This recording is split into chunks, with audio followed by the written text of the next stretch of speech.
સમાચારમાં આગળ વાત કરીએ વરસાદની તો ગુજરાતમાં લાંબા વિરામ બાદ વરસાદ પડતા બનાસકાંઠાના ખેડૂતોને મોંમાં આવેલો કોળિયો છીનવાયો છે।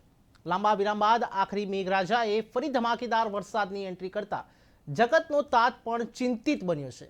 4 મહિનાથી રાત દિવસ મહેનત કરી પાક લણવાના સમયમાં ગઈકાલ સાંજથી સતત વરસાદ પડતા કાંકરેજ તાલુકાના ખેડૂતોના મોંમાં આવેલો કોળિયો છીનવાયો છે।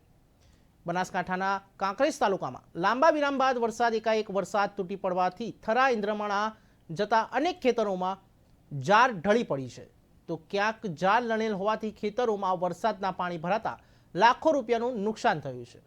ખેડૂતના 20 વીઘા જમીનમાં વાવેલ જાર બગડી જતા ખેડૂતે 4 મહિનાથી મહેનત કરેલ વરસાદે તેમની મહેનત પર પાણી ફેરવી નાખ્યું છે। ખેડૂતના મોંમાં આવેલો કોળિયો છીનવી લેતા તેમને ઝેર ખાવાનો વારો આવ્યો છે। હવે ખેડૂતની એક જ માંગ છે કે સરકાર કોઈક સહાય આપે તો સારું છે।